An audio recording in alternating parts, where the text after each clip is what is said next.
तरह से सवाल उठाए जा रहे इलेक्शन कमीशन के ऊपर, किस तरह देखेंगे सर? पहला, इलेक्शन कमीशन गुलाम है, मैं खुलेआम बोलता हूँ।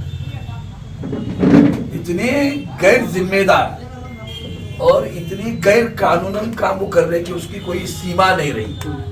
शिवसेना ने भुगत लिया है, इतना गंदा काम वो लोग करते आए हैं। किसके इशारे पे नाचते हैं आपको पता है?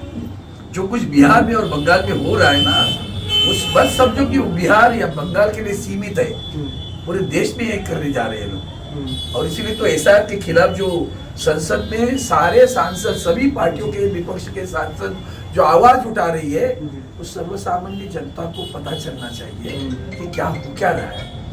मतलब जो चाहिए उसका नाम डिलीट कर देंगे, मरे हुए नाम का इंसान का नाम डाल दोगे अंदर। करता कौन है?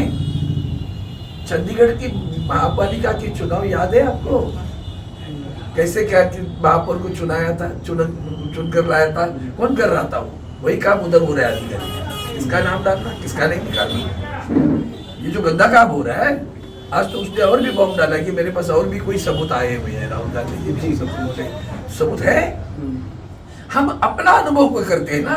हाल ही में उनके साथ में कुछ मीटिंग थी शिवसेना पार्टी की, उसको समझता ही हुआ, फिर बोले नहीं अभी कुछ काम निकला है इसके लिए नहीं होगा। और दूसरे दिन ये हमारे उप मुख्यमंत्री जाते हैं वहां से, महाराष्ट्र से, उनके साथ कोई मंत्री जाते हैं और इलेक्शन कमीशन उनसे मीटिंग करता है।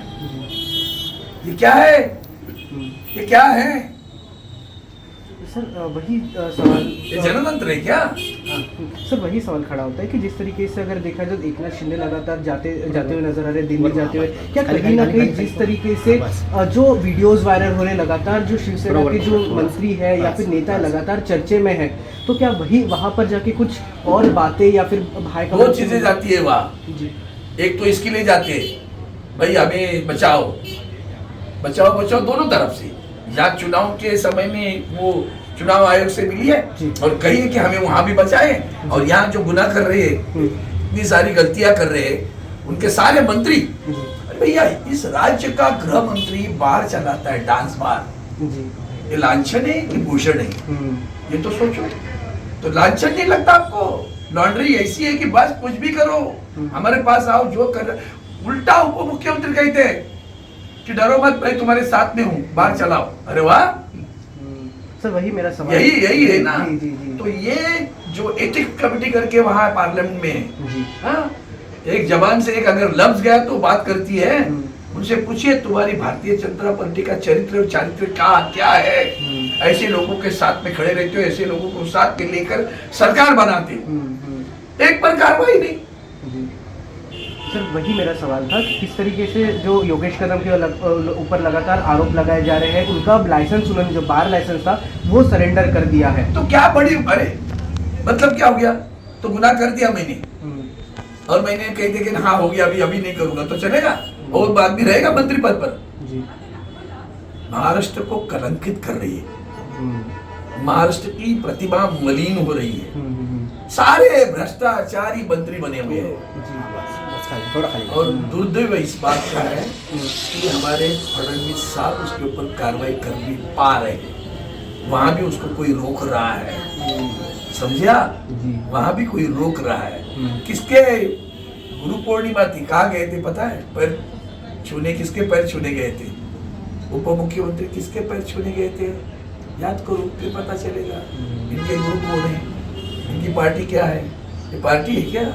इनके अध्यक्ष तो अमित शाह ही है ना, दोनों पार्टियों के। वो तय करेंगे, ये नाचेंगे, और क्या कर सकते? कठपुतलिया है, डोर उनके हाथ में है। जैसे डोर पे कठपुतलियां नचाते हैं वैसे इनको नचाते हैं। सर वही जिस तरीके देखा जाए तो मालेगांव जो केस ब्लास्ट था 2008 को, उस पर वर्डिक्ट आता है, वर्डिक्ट के बाद जो बरी किया जाता है जितने भी आरोप। तो आपने रेल के बाउंसर को क्यों नहीं पूछा?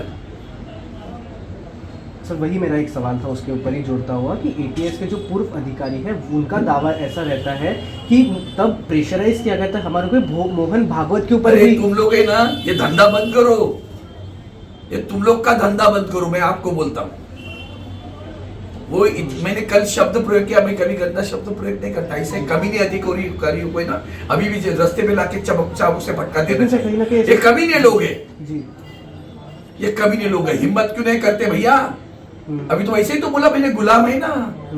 कोई तो चुनाव आयोग का एक आध दिन निकलेगा, देखना तुम, और बोलेगा हमको भी ऐसे प्रेशर किया था, इसलिए भारतीय जनता पार्टी जो कहती थी हम कर रहे थे। ये भी कभी ना कभी एक तो चुनाव आयोग का कमिश्नर बोलेगा, देखना बोलेगा, एक तो बोलेगा। मरते हम तक तो सच बोलकर जाएगा, इतना मैं बता रहा हूँ जी। इतने झूठ बोलते हो आप लोग, और बराबर मुस्लिम आदमी खड़ा करके बात करना, ये कौन सा तरीका है, समझ में नहीं आता क्या आपको? इनका यही काम है भारतीय जनता पार्टी का, हिंदू मुस्लिम झगड़े लगाते रहो और राजनीति करते रहो। देश का सत्यानाश क्यों ना हो, हम सत्ता पे बैठे।